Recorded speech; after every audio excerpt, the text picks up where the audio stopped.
शांति। ओम शांति। आज का स्वमान,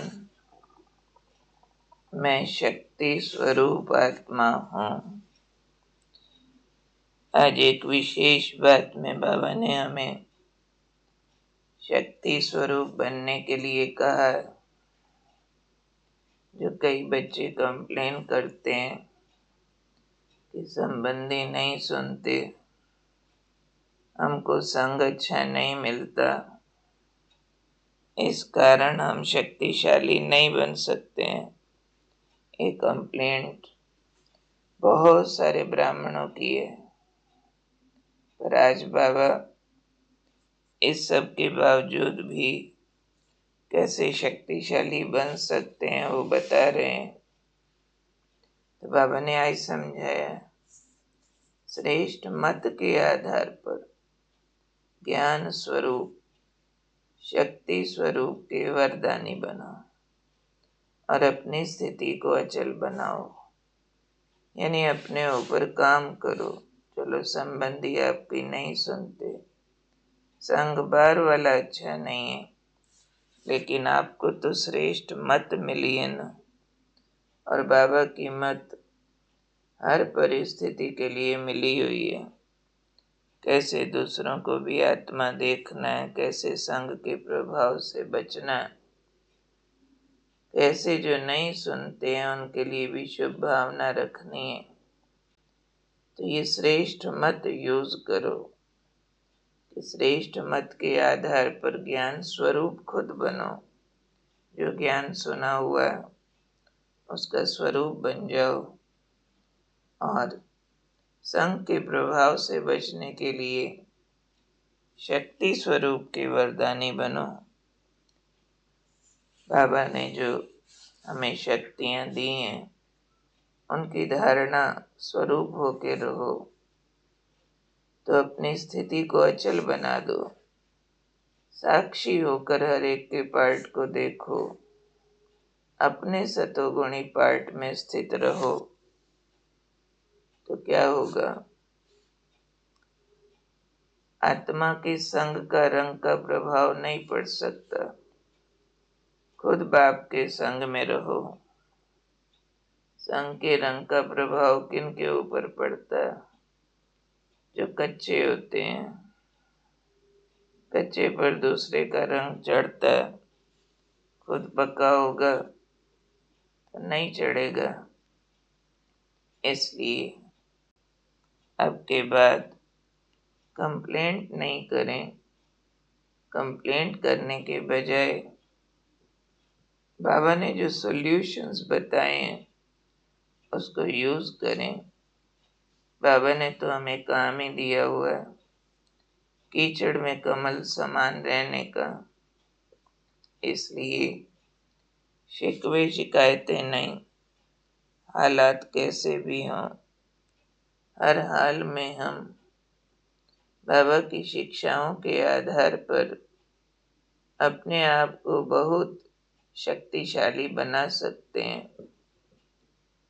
तो याद रखना है, बाबा ने जो हमें शक्ति स्वरूप का वरदान दिया हुआ है, बार बार याद रखना है।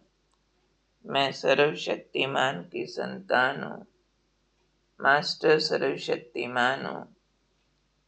और हर दिन की मुरली से एक एक शिक्षा को याद रखते हुए उसकी धारणा स्वरूप होने का अटेंशन रखना और याद रखना कि मुझे हर परिस्थिति में अचल अडोल होकर रहना,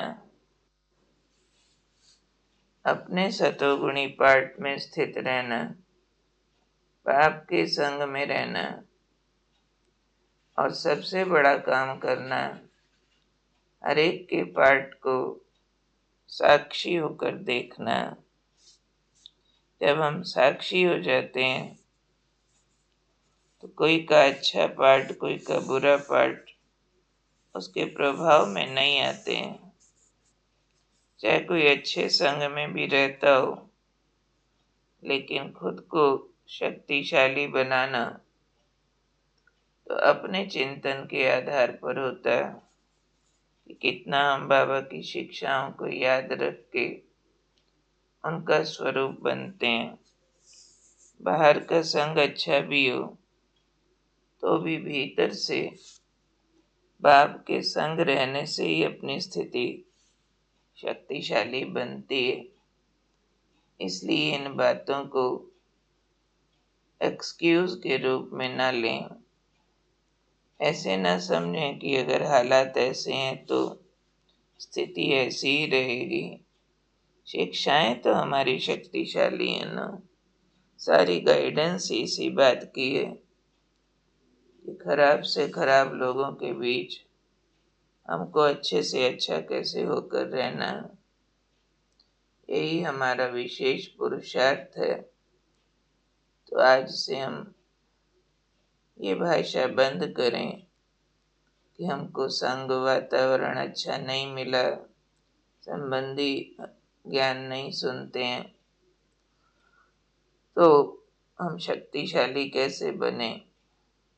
अब ये कहना कि कैसे भी हो संबंधी, कैसा भी हो वातावरण, मैं तो शक्तिशाली हूँ, मुझे शक्ति स्वरूप का वरदान मिला हुआ, मुझे बाप की श्रेष्ठ मत मिली हुई है, मैं अचल अडोल आत्मा हूँ, मैं साक्षी दृष्टा हूँ, मैं सतोगुणी पाठधारी आत्मा हूँ, मैं बाप के संग के रंग में रहने वाली विशेष आत्मा हूँ।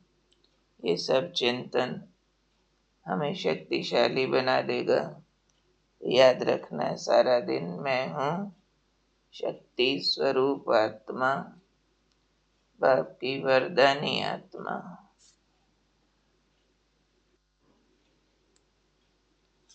आज का याद की यात्रा के लिए ईर्ष्या मुक्त बनने के लिए बाबा का महावाक्य। बाबा ने कहा, आपके यादगार रामायण को देखो तो कथा और कीर्तन दोनों ही बड़े दिलचस्प और लंबे हैं, लेकिन है क्या, विशेषता न देख ईर्ष्या में आए तो कितना लंबा कीर्तन और कहानी हो गई।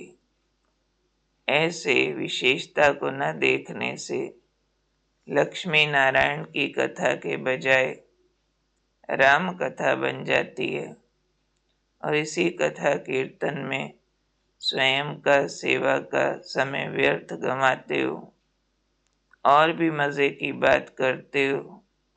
सिर्फ अकेला कीर्तन कथा नहीं करते, लेकिन कीर्तन मंडली भी तैयार करते हो।